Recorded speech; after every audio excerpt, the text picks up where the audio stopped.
Hello everyone and welcome to another roster review. Today I will be doing my friend Copenhagen's.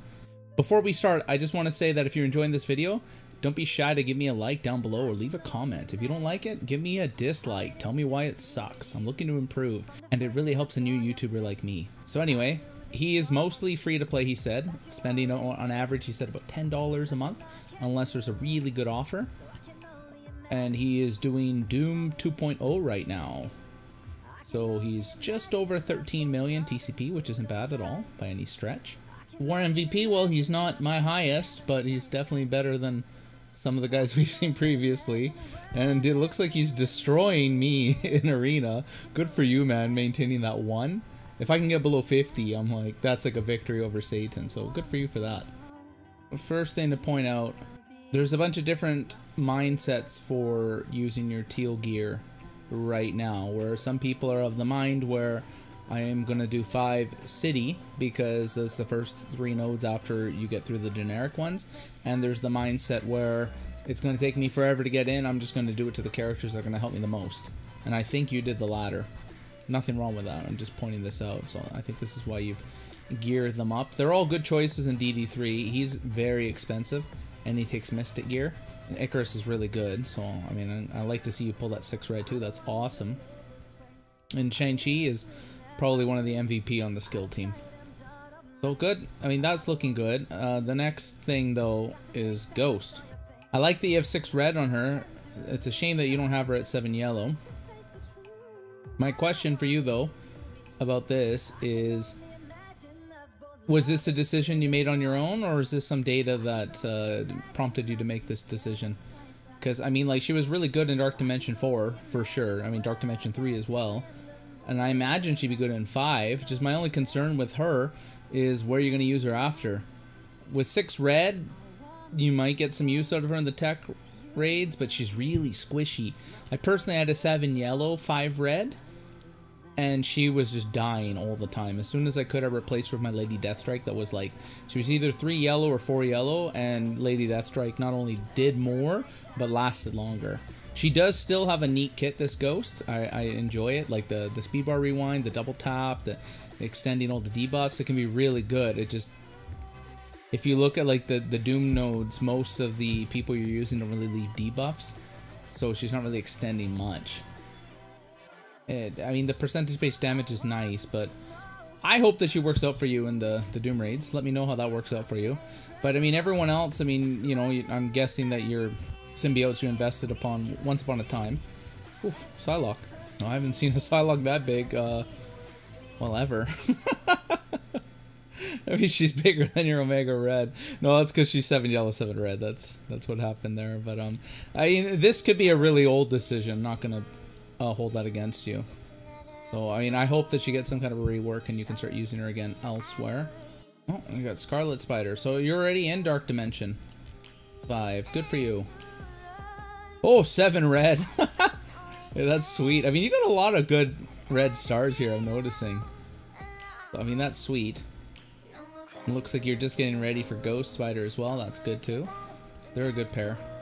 Okay, so yeah, I mean, this is kind of what you see in all the players, more or less, where you got all the raid teams, and there's a couple of like war teams here that I've seen. Like, I'm guessing you're using your Uncanny for war. I see your Black Order, but I mean, everyone at our level has a Black Order built up like this. So yeah, nothing out of the ordinary, no crazy red flags or anything like that. Okay, hold on, who are you using in tech? Because we got Doom, we have Kestrel, we have Ghost, got Misty Knight, that's 4. Star-Lord? Oh, Nebula. Nebula has some uses and she's good for assists, but she really doesn't do much. She just kind of keeps herself alive. And Misty Knight, I don't have any experience using her. I do have some alliance mates that use her, but they have more red stars in her for one. And she's kind of a one-trick pony. Like, she's good for 1 node, they were telling me. So I think as you get into later levels of Doom, this isn't going to cut it. Like 2.0 you're probably doing alright, but 2.1, 2.2, 2.3, hopefully they come out with a tech team. But yeah, you're definitely going to need other options. Oh, you got your Morgan Le Fay built up, getting ready for Arena. I see Arena is important for you, so that's probably helping you in Arena right now. Oh yeah, see, there's his Arena team right there. Yeah, I could see that. Iron Man fan? Oh, it's the same kind of thing. All his G13s are like older meta. It's a shame you have so many of them at G13, but whatever. It is what it is. Oh man, my friend LC would be so depressed if he saw your Uncle Grandpa so small. And Captain Marvel... Well, at least she's on the second page, not the last. But, oh, she got a rework, so... Hope you build her up. Yeah, your Lady Deathstrike you can definitely get much more use out of on the Doom Raids. Like, more than Nebula would, for sure. And, I mean, if you look at her kit, everything is really good. Like, her ult hits like a truck because it's all piercing. Her special, the speed bar rewind, it's really delicious. I feel like you're missing out by not having her built up. And, I mean, you do have a Weapon X team. I know that he mentioned that he's having serious gold and training mat crunch. And I'm presuming that because he's mostly free to play, he's prioritizing his raid characters. If you're doing fine in tech, then disregard what I'm saying. But if you're looking to do 2.1 or 100% push and you're not doing that so well in tech, I would advise you to build Lady Deathstrike. For raid purposes, not for ward teams. Oh, my friend Frank is upset with that. Okay. Well, these are basically just older metas and stuff, right? I think you put some work into Magic. Yeah, definitely Shuri. I mean, Shuri, since she's come out, has almost always found a use somewhere. You're doing yourself an injustice by not having her built up. Not only for the tech raid, but I mean, she just finds her way to fit in anywhere. Like, I used her in Dark Dimension 4, for example, and she was in, like, that Silver Tech, or Silver Wing team for a bit, and now she's back in the tech raids. Like, she's just one of those characters that, like, if you have a team that just, like, I'll just give you a really simple example, like your Ravagers, you just find they keep dying, drop one of them, put in Shuri. Her opening special puts defense up on everybody, gives some energy, like she can do some healing, like she's a really good fifth on a lot of teams. And you might be like, I don't really care about wards. Like, yeah, but you got like the Avengers Tower, and she's really good for that. And Avenger Tower, if anything, has taught us that, like, some characters, like, another one's Red Guardian, which I'm not telling you to prioritize, but, like, you don't need to have them with their full team, that you can put them as a fifth, and they definitely benefit that team. Well, normally I would scold you for that Morgan Le Fay, and having Scarlet Witch so low, but you're kicking my ass in Arena, so... your Silver Samurai is actually a really good character, too. I got shown that he has a lot of utility. I'm not running him anywhere, I'm just using Axeman, but yeah, don't disrespect him. I'm guessing you didn't push very hard on the Morgan Le Fay event. I don't say that to be condescending, just your Morbi is so small here. And yeah, your Coroner Voodoo, like, I don't hold this against you. Like, I mean, these are good red stars, but, like, you know, it's a war defense team, so fair enough that you didn't build them up. You got these two here, I mean, they're also war offense team. It just, you know, you probably weren't able to push very hard on Morgan Le Fay. Time will tell if it was worth investing in Dark Hunters just to get a character like that. We'll definitely find out sooner than later. I like how your Axemen are built up, but I do feel like I kind of have to point out something here.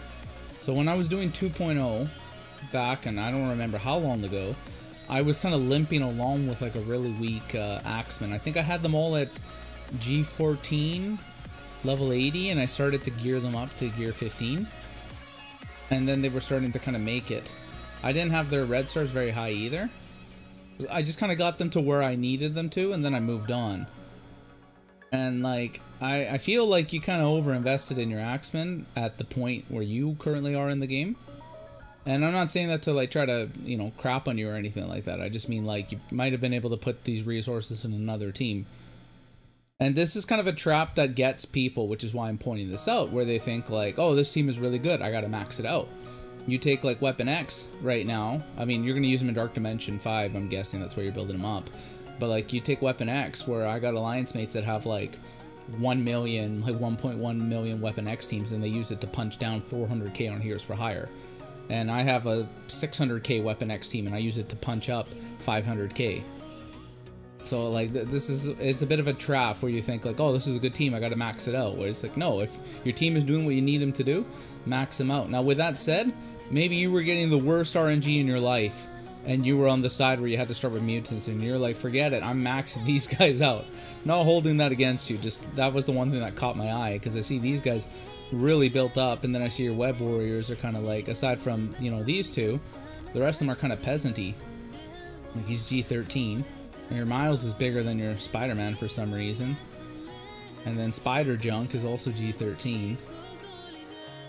So just something to keep in mind, right? That it's especially if you're not spending much money, it is really easy to think like, oh, I gotta max this team out, and then another team comes out and you don't have the resources. With that said, I never condone hoarding. So looking from the rest of your roster, it looks like everybody at some point was worth, like you've invested in characters that you were using well at some point. So I'm not overly concerned about anything I see here. I honestly, aside from Captain Marvel, I don't see any red flags, man. So yeah, the only thing I would suggest for you is that Lady Deathstrike and Shuri. If you're holding out for a better tech team, then, you know, I'm not going to fault you for that, right? I mean, it could be next patch after this one. It could be next year, who knows with these guys. Aside from those two, honestly, I don't really have much advice to offer you. It looks like you're doing well on your own. Just some generic advice that I give people. I say, like, you know, take the characters to level 60. That way you can 666 for them.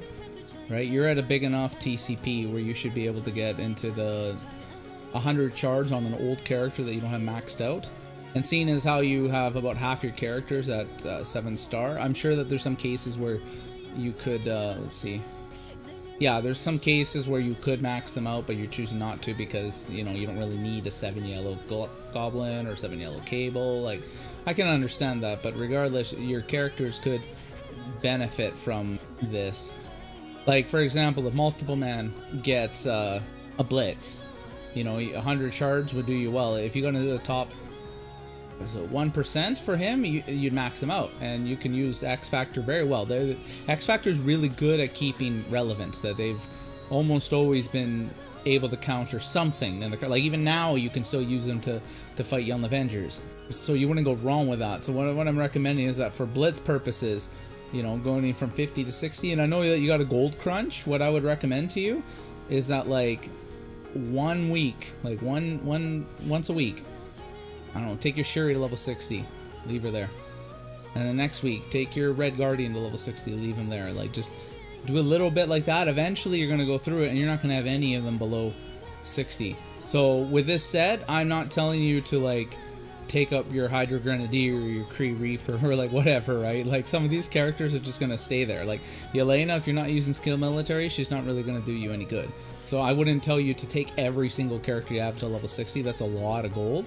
But just if you do a little bit at a time, it'll help your blitz game for sure, and I think that that'll help you overall. Not much else to add to there, Copenhagen. That was awesome. That was a good roster. Good to see that you're doing well. And sorry it took so long, but yeah, guys, I hope you all had fun. I certainly did. Remember that I stream Monday and Wednesday, 5:30 p.m. Pacific time to 7:30 Pacific, until I jump over to my friend Libertrolian's channel where we play Monster Hunter Rise. Though I don't think I'll be streaming tomorrow. But regardless, I will see you guys next time. Have a good night. 大切な人といつかまた巡り合えますように。